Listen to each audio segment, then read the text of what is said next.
Assalamualaikum warahmatullahi wabarakatuh. Perkenalkan, nama saya Danila Yunofitasari dengan NIM K81210116. Di sini saya akan melakukan mendongeng yang berjudul Sangkuriang.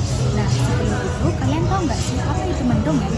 Mendongeng adalah penyampaian suatu cerita dalam bentuk foto, video, maupun suara. Pada zaman dahulu, hiduplah anak bernama Sangkuriang yang lahir dari seorang putri raja bernama Dayang Sumbi dan seekor anjing bernama Tumang yang sebenarnya adalah titisan dewa. Mereka tinggal di hutan dan bertahan hidup dengan cara berburu. Suatu hari, Dayang Sumbi ingin sekali jantung rusa. Disuruhnya Sangkuriang berburu di hutan dengan si Tumang. Tak lama kunjung melihat buruannya, Sangkuriang akhirnya melihat seekor babi hutan melintas. Babi itu adalah teman Kumang yang bernama Wahyuwang. Saat Sangkuriang ingin bertindak, Wahyuwang langsung berlari dan bersembunyi. Sangkuriang lalu menyuruh Tumang untuk mengejarnya. Namun karena Tumang tahu bahwa itu Wahyuwang, dia menolak. Sangkuriang marah dan menakut-nakuti Tumang dengan anak panahnya. Namun tak sengaja anak panah itu mengenai tubuh Tumang. Cap! Tumang pun tewas. Sangkuriang yang ketakutan lantas menyembelih dan mengambil jantung Tumang.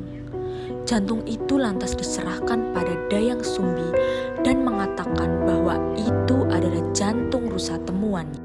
Setelah mereka makan, Dayang Sumbi pun curiga pada Sangkuriang di mana si Tumang. Dayang Sumbi pun akhirnya tahu bahwa itu adalah jantung si Tumang. Dayang Sumbi pun marah, memukul Sangkuriang dengan sendok sayur dan mengusir Sangkuriang dengan bekas luka di kepalanya. Sangkuriang pun langsung pergi meninggalkan rumah. Tak lama setelah itu, Dayang Sumbi menyesal telah mengusir Sangkuriang. Ia pun berdoa pada dewa agar suatu saat nanti mereka bisa dipertemukan kembali.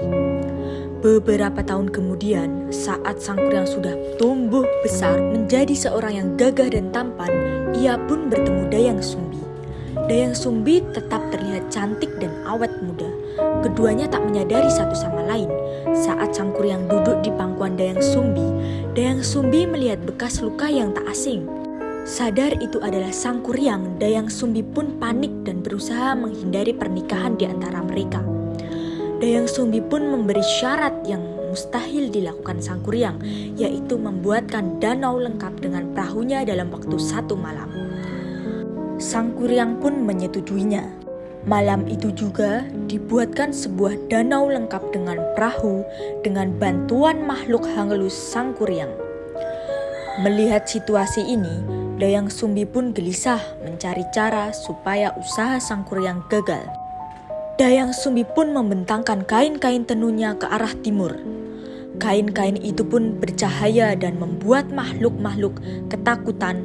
Mereka pun melarikan diri. Merasa dicurangi, Sangkuriang pun marah. Lantas menendang perahunya.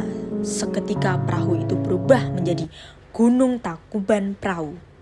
Sangkuriang lantas mengejar Dayang Sumbi, namun usahanya tidak berhasil.